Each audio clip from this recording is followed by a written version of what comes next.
There is no doubt that the Thatcherite establishment at that time used the Falkland War for electioneering purposes because they knew that this would boost the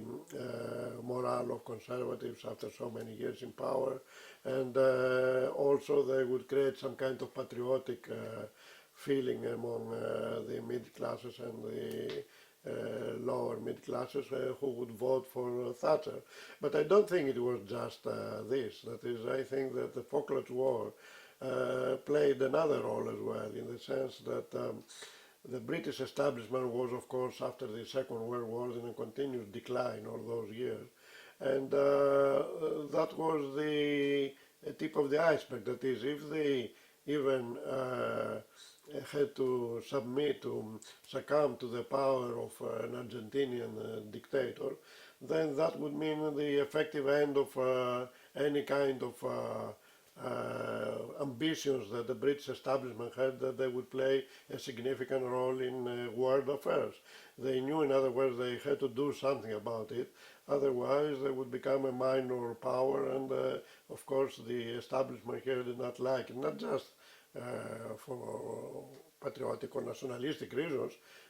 but much more because of economic reasons. That is, they wanted to keep the image of a strong economic power as well as military power. And I would say that, in fact, the reason why after the war in the Gulf and later on the invasion in Iraq and so on, the British establishment was so much part and parcel of the American campaign, was because they wanted to somehow create the image that they are strong, even if they used, of course, the American arms most in order to be strong, but they wanted to create the impression that they still count, that therefore they can,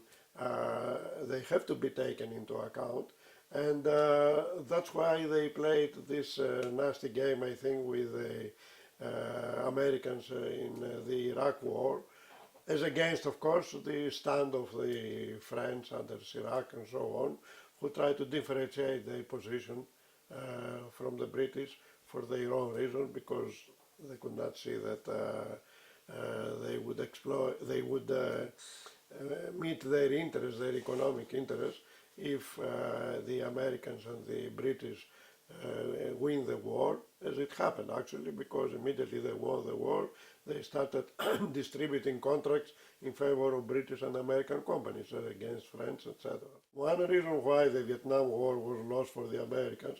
was because they did not effectively control the mass media. That is, you could watch every day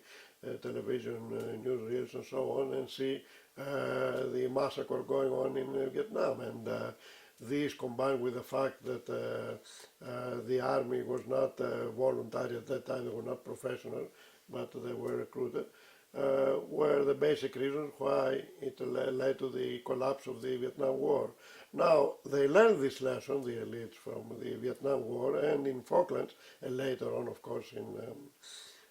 Iraq and so on. They control much more effectively the mass media. That is, in Falklands, I remember,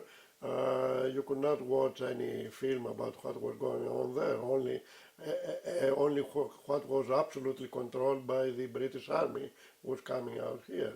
So they created, therefore, all this impression of the victorious army which is marching thousands of miles and impose its will in Latin America and so on, by just controlling effectively the mass media and by just, in other words, filtering in such a way the information so that people could not have a clue of what was going on actually. That is, it was many years afterward when we heard witnesses, even soldiers who came back from Falklands, who described what actually happened there. So I think it was a general rehearsal, if you like, of what was going to happen later on with the control of media during wars.